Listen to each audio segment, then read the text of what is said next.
I want to hear cannons. Downfield, pull up over the 5, touchdown Tampa Bay. Mike Evans does it again. Fire the cannons, Bucs. It's first and goal. That's picked off. And who else? Rondé Barber. And the Tampa Bay Buccaneers may ride to the Super Bowl with that one. Third down, 18, dropping Gannon, looking Gannon, throws up to the head. It's 30, Derek Brooks 30, Brooks to the 25, 20, Derek Brooks all the way. There it is, the dagger's in. We're going to win the Super Bowl. And then the cannons go. Fire them. Keep on firing them. Keep on firing them. We are back live with another episode of the Cannon Fire podcast. I'm your host, as always, Rhett Matthew, joined alongside me, my good buddy and co-host from Mr. Bucs Nation, James Hill, and a special guest. Been a long time since we have talked to this guy, but pleasure to have him back as we preview this week's matchup between the Tampa Bay Buccaneers and the Tennessee Titans. From ESPN Radio, our good friend Greg Larnerd joins us to talk all things Titans. Happy Friday, guys. Greg, how you doing, man? I'm great, dude. It's great to be back. I appreciate you guys having me back on the show. Love getting an opportunity to chop it up about the Titans, talk football, and especially talk to you guys. And it seems like we're having sort of similar seasons here. Yeah, the Titans, obviously, a lot of upside with a rookie quarterback. Will Levis has been doing a lot of the right things so far, so we'll dive into that. And the Tampa Bay Buccaneers, God, man, at this point, it's just going to feel good to win one. 4 losses in a row after Todd Bowles said he doesn't want these to snowball, and since then, it's been a month straight of losing for the Pewter Pirates, so looking to turn that around this week as they are back at home taking on this Titans team. So let's get right into the injury report at the top of things. For Tampa Bay, 5 players have been listed as questionable, but nobody officially ruled out as of yet. That is Carlton Davis, Jamel Dean, Logan Hall, Kalijah Cansey, and Trey Palmer. Now, I wanted to start this conversation talking about the cornerback room, the secondary for this Bucs team, who were called the worst secondary in the NFL this week by Hall of Famer Rondé Barber. So Carlton Davis obviously spoke to the media this week, took a lot of ownership of his play last week against C.J. Stroud and the Texans. He took responsibility, which is obviously a mature move and something that we have not seen from a lot of these 3 and 5 Bucs teams in the past, where you still have players stepping up and taking accountability. It's not always a trait on a bad football team like this one in 2023, but between Carlton Davis, Jamel Dean being questionable, I have to think at least one of both of those guys are going to give it a shot, James. But regardless, whoever's out there, this is going to have to be a bounce back week for the secondary. Yeah, I mean, that's kind of been the biggest conversation, right? Is, how are the Tampa Bay Buccaneers going to respond after having a pretty bad loss, all things considered, against the Houston Texans, letting C.J. Stroud pick them apart. C.J. Stroud's a very good quarterback, but as we've talked about, rookie quarterback, you give him 40 seconds and he goes down there and gets the game-winning touchdown against your secondary, a secondary that you're paying a lot of money to, and just didn't show up at the end of the day. The coaching staff has talked about it. The fan base has talked about it. The players have talked about it themselves. It's going to have to be a bounce back game for this Tampa Bay Buccaneers secondary. As Greg was talking about here before we started the show, they do have the benefit of Treylon Burks not playing in this upcoming game. He's still in the concussion protocol, I believe, right, Greg? Yep. So that's going to be a bit of an interesting situation for this secondary. Treylon Burks, has missed a couple of games this year. Wasn't necessarily high up in terms of targets for the overall team. That's obviously still DeAndre Hopkins. But still a young, promising wide receiver is going to be out for the Titans in this matchup. So it gives a little bit of a benefit there to the Buccaneers secondary. But as you said, they're also dealing with injuries of their own, which is not coming at a great time for whenever you really do need them to bounce back. Greg, what's the overall feeling about Will Levis as your new starting quarterback moving forward? The Titans officially ripped the Band-Aid off as far as Ryan Tannehill and making the decision to move on from him after the injury left him sidelined. Levis comes in that first week. He throws 4 touchdowns, 3 of them to DeAndre Hopkins, who has seemingly had a resurgence since Levis came in as well. Is the expectation from a lot of Titans fans that, hey, Levis is going to sling the ball all over the place? I mean, he's going to just throw the rock all over the yard after seeing what C.J. Stroud did to this Buccaneers defense last week? Or do you think they come in with maybe more of a balanced philosophy on offense? Well, I'll answer the Will Levis conversation first, or question first, about how we're feeling about him and what the feeling is like around the Tennessee Titans nation, and everybody's very excited. I think everybody going into it when it was, all right, Ryan Tannehill is going to be out. Is it going to be Will Levis? Is it going to be Malik Willis? I think most people were leaning towards Will Levis in that regard because he's Ran Carthon's guy. He traded up to go get him, and everybody very skeptical in the draft, kind of immature, takes the mayo with the coffee. It's kind of weird, kind of interesting, and I don't really know what to make of this guy. It seemed like he has maybe like a little attitude problem, but honestly, since he's gotten an opportunity to start, and I know you had the 4 touchdowns, no interceptions that first game, only the third player to be able to do it. Now, we take that with a grain of salt because Fran Tarkenton, yes, he did it. He's obviously a Hall of Famer. And then the other one was former Tennessee Titan great Marcus Mariota. So don't really know where to lean there. I don't think anybody's ready to say, hey, he's going to be the quarterback of the future, except for Pat McAfee said, hey, we got our quarterback for the next 10 years. But I still think there needs to be more to be seen out of Will Levis. But since he's got an opportunity to start in 2 starts, the second one not as good against Pittsburgh, and you can understand that because the Pittsburgh pass rush is ferocious. The offensive line for the Titans, very leaky, to say the least, and to say it nicely. So I think the biggest thing that stood out to me about him over his first 2 starts is his comfortability with running the offense and his ability to throw the football, stand in the pocket, look pressure in the eyes. I mean, he got pressured a bunch in that Pittsburgh game and still was able to deliver some nice balls to opposing, to his own wide receivers. So I think that aspect has been good about Will Levis, and it's nice not to have a dude that has to shot put a football up there like Ryan Tannehill and can actually sling that thing and get it downfield. I saw a heat chart of both Tannehill's passes and Will Levis's passes, and Levis is kind of all over the place and obviously can throw the ball further than Ryan Tannehill, and Tannehill was kind of like condensed right beyond the line of scrimmage and, between 0 and 10 yards. So it's the biggest difference between those 2 guys. And I think everybody's excited to see what he can do in terms of growing and things along those lines. And I think the overall feeling about this game is that, yeah, they're going to come out there, and they saw what CJ Stroud did last week against the Tampa Bay Buccaneers defense. And you're talking about how some of the cornerbacks are a little banged up. I think it's ripe for the picking right now to go and attack some of those, players in the secondary. But this team also runs it, I think, at a yards per, rush clip about second best in the NFL so far this year. So while it is sort of the low hanging fruit to go out there and sling the ball over the yard and whatnot, I still believe they're going to have that balanced attack of, hey, we're going to give Derrick Henry the rock. That's going to help set up the play action with the young quarterback, and we're going to take our shots. And again, if the secondary is as leaky or banged up as it seems to be with Tampa Bay, they're going to find ways to make some plays, and Tim Kelly's going to get creative, and they're going to find some ways to exploit that secondary, much like I'm sure Tampa Bay will do with our secondary. Yeah, the Tampa Bay Buccaneers 7-5 against rookie QBs under Todd Bowles, including last week's performance against CJ Stroud. So a little bit better than most fans would like to think, but a lot of Bucs fans are looking at another rookie quarterback on the slate for another week in a row, and it seems like, even with a positive record overall against rookie QBs, there's just something about it. I don't know what it is. Whenever a guy gets his first career start, or he's a rookie quarterback who's still unproven, whenever they play the Bucs, it always seems like that week is the week where he really just tears the lid off of the defense and goes on an absolute tangent. Brock Purdy beat the Bucs in his first career start last year, 35-0, all the way back in 2018. I don't think he was technically a rookie, but Mitch Trubisky had that one game where he threw 5 touchdowns against Tampa Bay, and he looked like a folk hero. He looked so good that Chicago eventually overpaid him. There's a lot of things the Bucs have not done well against rookie QBs, and when we talk about how this week needed to be a bounce-back game for the Buccaneers secondary, James, not only that, I mean, it's got to be a bounce-back week for the entire defense. I am still firm in the belief that last week's performance, giving up almost 500 yards of total offense, I think that's an outlier. I don't think that's something that's going to happen every single week, knock on wood, but the lack of pass rush and Will Levis being so comfortable in the pocket that Greg talked about, it could potentially make for a long afternoon if, just like last week, the Bucs can't get any more pressure this week, James.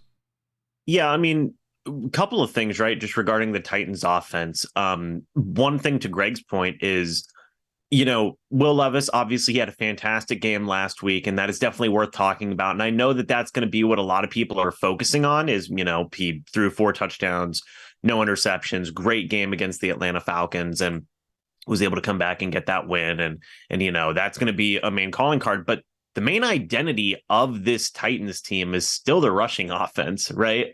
Especially with, a rookie quarterback at the helm. Again, to Greg's point, setting up the run, you have Derrick Henry. He's still going to be your main guy in that offense. And even a guy like Tajay Spears, I think, has been really good in a limited capacity this year for the Titans. Again, talking about yards per average, Derrick Henry is at 4.4, Tajay Spears is at 5.5. When you have a rookie quarterback who only has 2 starts under his belt, yes, he showcased that he can throw the football, but you don't want to put a ton of pressure on him if you don't need to. That's where your running game comes in, which is still a very efficient running game, all things considered. Whenever you do look at the overall statistics, that is going to be a big point there for that Titans offense, right? And it is just kind of an interesting, I just wanted to get this point out. It's definitely like kind of a what could have been for the Tampa Bay Buccaneers as well, right? Regarding Will Levis, because a lot of people in the draft had suspected that maybe the Tampa Bay Buccaneers would have taken him in round number 1. Will Levis fell to the second round. Even then, the Bucs had opportunities to get Levis, didn't end up happening, right? So this is definitely kind of a what could have been type of scenario for the Bucs as well. But to your point, Rhett, talking about the defense, talking about going up against this Titans offense and looking back at last week, I do agree that last week's game, an outlier is one way to phrase it. Just having a bad game is another way to phrase it. We've seen this defense keep the Bucs in games multiple times this year. And I think that going forward, this is still a defense that can help keep the Bucs in games moving forward. Right? I would like to think so as well. Sorry, I didn't mean to interrupt you there. I just wanted to reference, we talk about the Titans especially being a good running football team. And Derrick Henry, you mentioned his stats, 137 carries, 601 yards. So no signs of slowing down from big number 22, even though he was, potentially a trade candidate for the Titans earlier this season. But the deadline came and went. But the last time the Bucs played a really good running football team was the Philadelphia Eagles, who put up over 200 yards on the ground against us on primetime television. So again, the question then becomes, what kind of run defense are you going to get from the Bucs? Because they have tightened up since that week and gone back to what made them so good in previous seasons, but you still don't really know what this matchup holds. Sorry, finish your thought, though. I didn't mean to pounce on you. No, that's all good. Point being, though, is that, the defense, is looking to have a bounce back game, and they can do so. That's the important part to remember, right? It's not going to be an overall situation where moving forward, even throughout the remainder of this season, not just this upcoming game, where, hopefully, they're not giving up 40, 39 points per game, right? Because that wouldn't be a very good situation. But what we've seen from the past, this season alone, yes, I agree that last week was an outlier, and you definitely look for that defense to rebound here moving into this game. Yeah, Greg, your thoughts on just the run game of Tennessee? You talked about not only Derrick Henry, but the presence of Spears in there as well, getting some snaps on the rotation. They look fine with a rookie QB. It's obviously great when you have a run game that can work. One of the biggest reasons the Bucs offense hasn't worked this year is because they just have proven they don't have a competent run game week in and week out.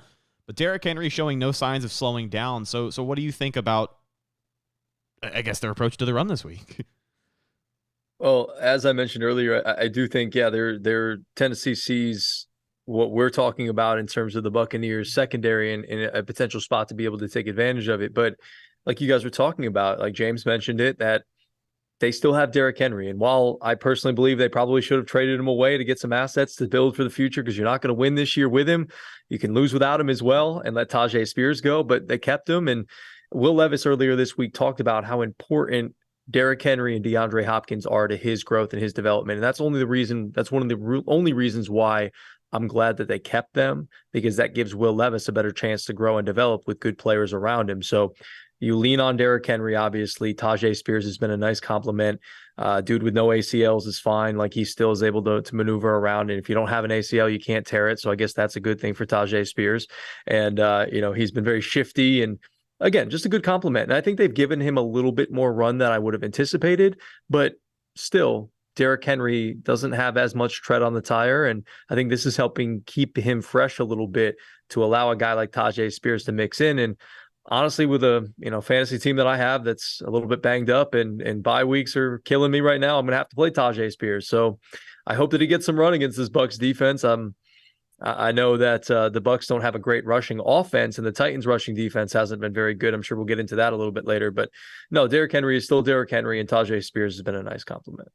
Taking a look at the Titans' offense and visualizing some matchups for the Bucs, I think one of the biggest key matchups this week, one of the biggest key matchups every single week is going to be at the trenches. But this week, I think for the Titans, that offensive line is going to make or break whatever they try to do on offense. You talked about how they have a notorious reputation for being leaky at times, which is never great for an NFL offensive line. But we've also talked about the pass rush struggles for the Tampa Bay Buccaneers, especially trying to bring forward down linemen. Something's got to give this week. Kalijah Kancey popped up on the injury report as questionable. Logan Hall did return to practice this week, but aside from Kalijah Kancey and Vita Vea, the Bucs really don't have a strong presence in that interior defensive line. And we have some edge rushers that are clearly underperforming as well. I bring up the D tackles first and foremost because Vita Vea leads the team in sacks. I think Kalijah Kancey, even though he's only played a handful of games, is like top 4 or top 3 in pressures up until this point. So those guys doing a better job of getting pressure than the edge rushers they have. But something's got to give. I like I said earlier, I think if the pass rush looks a lot like it did last week, and we don't see any creativity from Todd Bowles on how to attack the QB, who is another rookie quarterback who, to be fair, has not looked nearly as poised or comfortable as C.J. Stroud has. If nothing changes and Will Levis goes out there and throws for over 350 yards on the Bucs, man, it's not going to be a fun conversation next week on this podcast. But I do think that is going to be the $1 million question on Sunday is what gives way first, that Titans offensive line or that Buccaneers pass rush. James, what do you think about the Buccaneers defense coming into this one? Yeah, I mean, you kind of said it best. That's been a pretty big conversation for the Bucs defense has been, yes, Todd Bowles loves to blitz, right? He is still very much up there in terms of blitzing frequency on the year defensively, but you've got to get pressure whenever you can't blitz or whenever you don't blitz. And right now, as it stands, the Bucs haven't been able to do that this year. Shaq Barrett has had some good moments here and there, but overall, he's had a bit of a down year. Jotron Shoenka, I think, has struggled mightily this year. Yes, bringing back Kalijah Kancey is a very big help, or him returning from injury, I guess I should say. Yes, having Vita Vea there helps as well. But you need to start seeing more from specifically your outside linebackers and maybe even your couple of your defensive ends as well. Right now, I would say that your best pass rushers are Vita Vea and Kalijah Kancey. And Devin White. I mean, God forbid you throw Devin White at the quarterback a couple of extra times this week. He got his first sack of the season. A guy who averages over 5 a year from the linebacker spot got his first sack of the season last week against Houston. And that's simply because you mentioned Todd Bowles loves to blitz. He does, but he's dialed it back quite a bit this year. And I think we have seen in some of these ugly losses, where that just leaves this defense looking vulnerable, especially last week. Yeah, and point being is that, the outside guys, the rotational guys, Anthony Nelson, Yaya Diaby, they've got to play better. Greg, had talked about the Titans offensive line being a little bit leaky. I believe Nicholas Petit-Frere is out this week, Greg, is that correct? He and Daniel Brunskill are both out. Right, so the Titans are now even more vulnerable at the offensive line. I don't care who it is at quarterback, right? It's always going to help whenever you get pressure on the quarterback, right? Whenever we do see situations where even rookie quarterbacks can come in and really pick apart a defenses whenever they have time to throw the football, right? You give any NFL caliber quarterback time to throw the football, he's going to find the guy who's open, right? So a big key for the Bucs defensively this week is, can you get pressure without blitzing, right? Force a quarterback to make mistakes. In the case of Will Levis, a guy who hasn't had a lot of experience so far up to this point, to Greg's point, he did do good whenever he was getting pressured, but still forcing a quarterback to make mistakes, getting pressure is always going to help out your defense. And that's going to be a very big point for this Bucs defense in this game, I think. Before we talk about the other side of the football, Greg, do you have any players this week on the Titans offense that you think could surprise some people? Like, I know that you look at this depth chart and we talked about the injuries before. The big names are all there. Everyone's going to be focused on Will Levis, Derrick Henry, DeAndre Hopkins, but something about the Bucs, it seems like a really good week for a guy like Kyle Phillips to all of a sudden have 150 yards, People, that's funny you say Kyle Phillips, because people have been clamoring for Kyle Phillips, including myself, to do something, just at least be able to stay on the football field. It seemed like he was going to be another one of those Adam Humphrey deals that, have a lot of expectations and doesn't live up to them very, very much. So he finally showed up a little bit last week against the Steelers, and Will Levis this week talked about how he's developed some chemistry with a guy like him, kind of throwing off to the side, and while he wasn't the starter and things like that, and Phillips was working his way back, that was big for them. So it seems like they have some pretty good chemistry. I'm also looking at a guy like Chikakonkwo this week. I don't know exactly how good Tampa Bay is against tight ends, but I'd like to think that, hey, without Treylon Burks there, this is a guy that's athletic. I expected a lot out of him coming into this season after he had a nice rookie campaign last year along with Austin Hooper. I thought he would be thrust into there and to be the guy, especially without too many receiving options outside of DeAndre Hopkins or possibly a guy like Treylon Burks, who hasn't proven to stay healthy again. So I would look at Kyle Phillips. You're right about that. I'm not quite sure about 150 yards, but if he gets somewhere between like 50 and 70, I think that would be good. If he can sneak into the end zone, amazing. But I'm looking for Chikakonkwo to potentially get into the end zone because he hasn't scored very many touchdowns, if any at all this year, I don't think. And he hasn't had a huge impact. He's had a problem with drops and things like that. So if that Tampa Bay defense is like, hey, we're taking away DeAndre Hopkins, I don't care what anybody else does, then those are a couple of the guys that I would look to or towards, especially without a guy like Treylon Burks out. Yeah, the tight end pick is always a good one too, because it could be, and it's been this way for years for some reason, but you could have the widest, slowest tight end in the NFL, and some way, somehow, he's going to find a way to get open with nobody 20 yards between him against the Tampa Bay Buccaneers. It happens every single week, but a couple of players to keep an eye on for sure on the Titans offense this week, especially ones that you may not see coming. Let's talk about the other side of the football. Now, for the Bucs, it's another week in a row where people are going to be looking at Baker Mayfield, but James, as we open up the offensive conversation, we talk about the quarterback play of Baker Mayfield so far. It seems like people are always quick to pile on. I mean, most fan bases are fickle. Most people are quick to write a guy off, especially if they are a Florida Gator or Kyle Trask fan. But I expect another good game from Baker this week. Like, I don't think that's too out of line to say. I think he has played well. And while he hasn't been the messiah that a lot of people wanted him to be for this offense, he certainly is not one of the main reasons they've been struggling this year.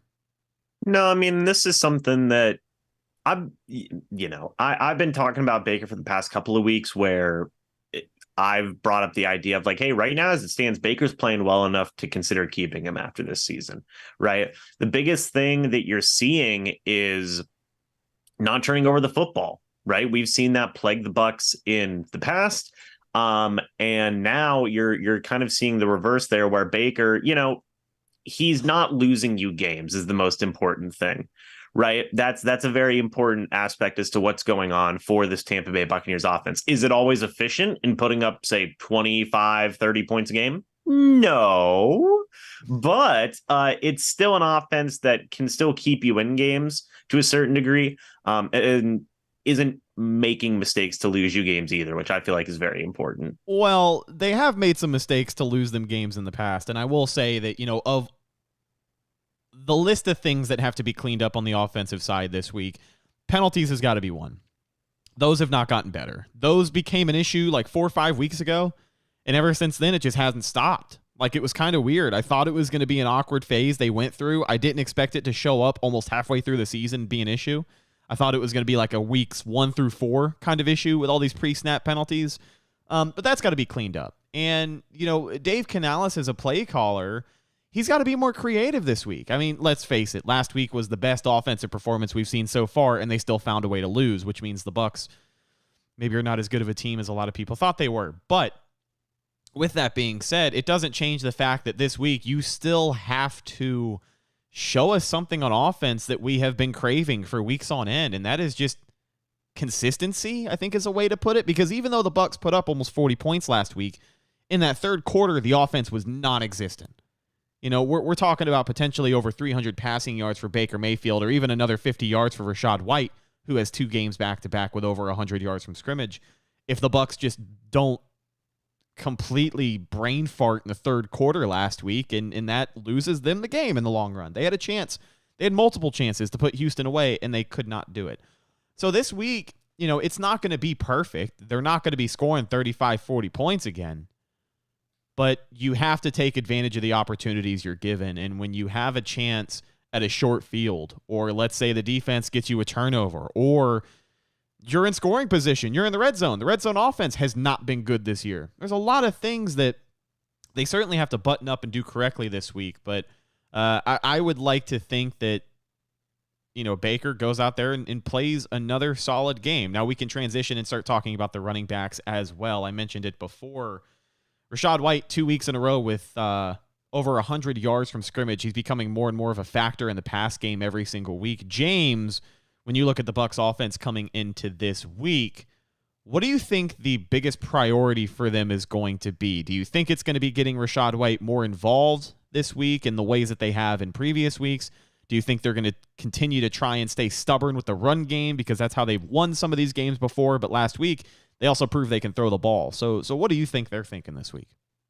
I mean, it's finding balance, I think, is the most important thing. Whenever we have seen this team find some semblance of a balance, that's whenever the offense is most potent, right? Whenever you're able to run the football well enough and then also still have some success passing the football, that's when we've seen this offense be at its most successful.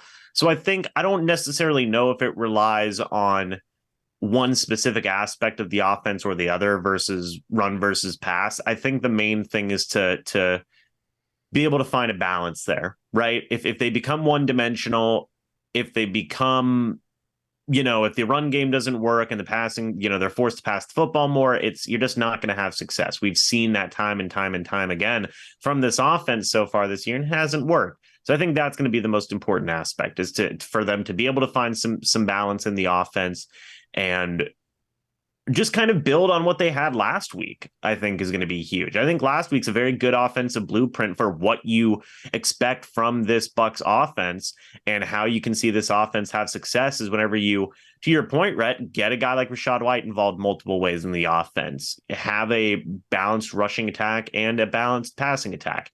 That is where you're going to find success is with balance there.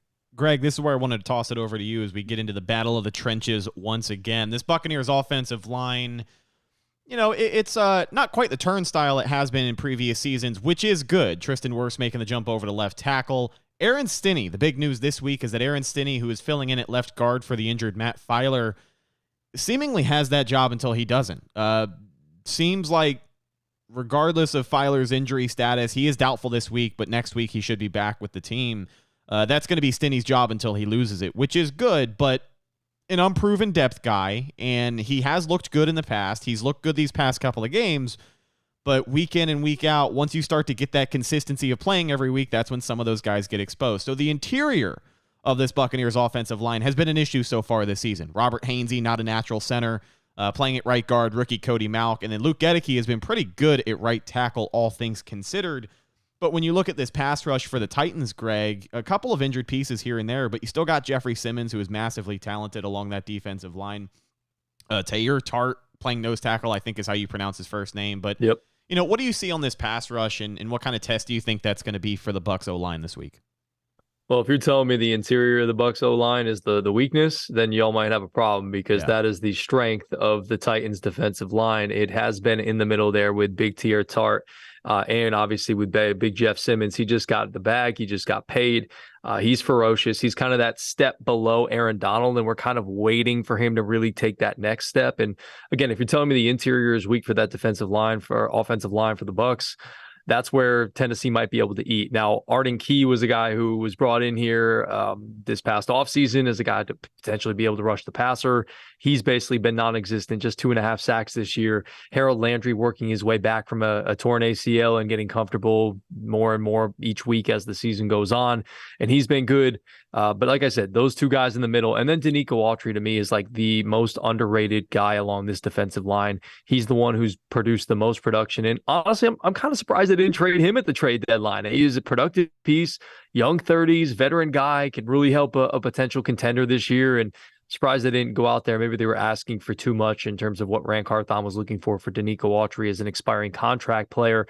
But those are the guys that I would look out for. And again, they should be able to exploit that middle. I'm not really concerned. They really haven't got a lot of pressure off the edge. So if Shane Bowen and Mike Vrabel, being the defensive-minded coaches that they are smart, and what you're saying is true, funnel everything in the middle. Let Harold Landry go up the middle a little bit more, and from that linebacker spot, send Azeez Al-Shaair a little bit in terms of shooting the gap up the middle, like you guys were talking about, Devin White coming on a blitz and things like that. So, yeah, if you're telling me the middle's weak, I feel pretty good about the Titans' chances to get at least a little bit of pressure on Baker Mayfield. Azeez Al-Shaair has been a monster for you guys this season. But yeah, the middle, excuse me, the interior of that offensive line is obviously where I worry, because not only are some of those linemen just not entirely comfortable yet, but, you know, the run game becoming a factor for this Bucs team. That's where I'm hoping for more creativity from Dave Canales and a lot of these run schemes week in and week out. You know, we're not going to see a massive difference from one week to another. It's not like one week we're going to see Rachaad White exclusively just run outside zone stuff and we start getting super creative and using him like an entirely different running back.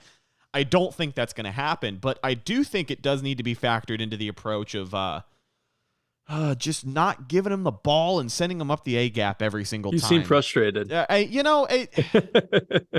The Bucs have been a frustrating team this year. I'm definitely not the only one who feels this way, but Rachaad White has proven to me. Can I say something that might make you feel better? Yeah, go for it. Okay, so the Titans' defense is usually, their strength is usually stopping the run, but they haven't been able to do that a lot this year. They're allowing about 5 yards a carry. So if you guys can get Rachaad White going, I feel like that is something that could be beneficial to helping Baker Mayfield, especially if that interior of the offensive line is weak.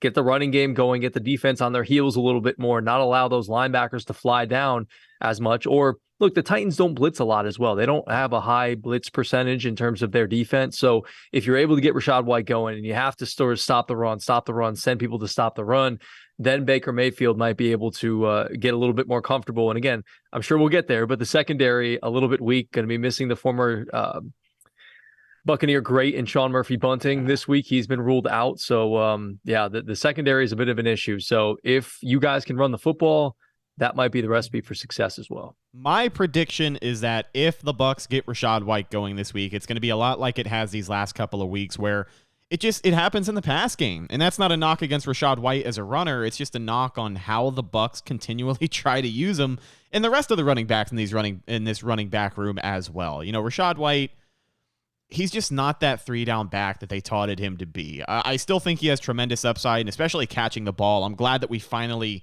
started using this guy the way that they promised they were going to, but he just can't do it. You give him 20 carries a game, I don't know if he gets 100 yards. I really don't. But just like you said, a positive light for some Buccaneers fans looking for this run game to get going this week, as the Titans just have not been great. But that's why I'm begging for the creativity, just like we said from Dave Canales and the rest of this offense as they get ready to play this game. You talked about the absence as well of Sean Murphy-Bunting.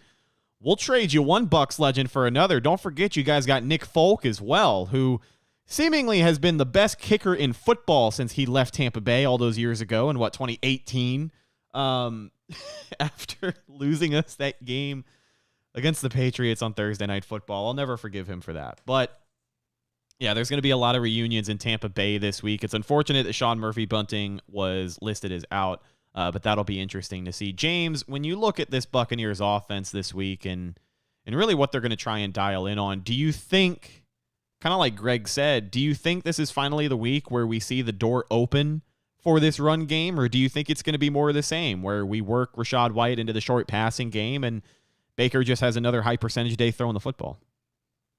It's going to depend. I mean, like to Greg's point, Taylor Tart, the interior defensive line, Jeffrey Simmons is so good.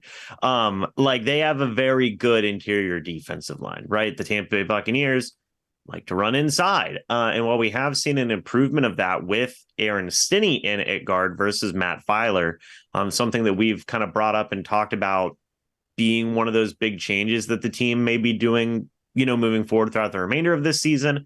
It's going to depend on the creativity of Dave Canales and how he's going to be able to attack what is admittedly a pretty big strength of the Titans. You're going to have to get creative there. You're going to have to attack it in different types of ways. So I think it does depend on how Rachaad White's going to be used, is where you're going to see a different type of usage, different type of success there is all going to depend on play calling and how Rachaad White is used in those situations. 100%. All right. So I want to wrap this thing up. I wanted to get into some score predictions. I think Greg is so excited to give his score prediction. He got up and left. He'll be back. I really don't know how I feel about this game. This is one of the games so far this season where I have the least amount of expectations, if that makes sense. Like, I really don't know what kind of team we're going to see on Sunday because, the Bucs in 2022 were a bad team, but it still felt like week in and week out, you didn't entirely know what you were going to get. With the Bucs being losers of their last 4 games, sitting at 3-5 after a 3-1 start, as the weeks go by, I'm losing hope that they're going to show me something different week in and week out. Last week they showed us something different with the amount of points that they put up on the offense. But just like any bad team in the NFL, they found a way to lose that game. So in perfect Bucs timing, the week that the offense takes a step forward, the defense, who has carried us all year, takes 2 steps backwards. So I really don't know what kind of team you're going to get. Plus, the Bucs prove that they are a much better team on the road than they are at home this year. So that could be an advantage for Tennessee. A lot of those fans travel well. I know there's a lot of Tennessee transplants down here in Florida as well. We're 0-5 on the road this year. So something's got to give. Yeah, there's a lot of things in this game that just seem like a tipping point. And for the Bucs, I am not 100% sold that this is the week that everything gets figured out. But I don't know. I couldn't tell you the last time I was this negative headed into a game. I feel like a Debbie Downer, and I almost feel bad about it because here on the podcast, I am referred to as the eternal optimist. But damn, I really need the Bucs to show me something this week. So we're getting into some score predictions as we wrap this thing up. I do think the Bucs lose. I think they drop their 5th game in a row to go to 3-6, which is awful because the week after that, you don't have a very favorable matchup. So staring down the barrel of 3-7. I want to say it's a lower scoring game. I've stuck with this score line a lot throughout the season. I think it's my go-to, but I will do it again. I think the Titans come out on top off of a Nick Folk field goal, 24-21. James, your final score prediction. Yeah, I will go ahead and say that the Bucs will bounce back in this situation. I do think it's going to be more of a low-scoring game just because both teams have a kind of similar-ish blueprint of what they want to do on offense, which is, control the game with the run game in terms of just grinding out the clock, grinding out time of possession and whatnot. I'm going to say Bucs win 21-16 in a kind of a low-scoring affair. It's kind of a gritty kind of game, so to speak, is what I would say. Yeah, it's going to be gritty. It's going to be more than frustrating. And hopefully discipline doesn't become an issue because that already adds to the level of frustration that this team shows me week in and week out. Greg, what are you thinking for this game?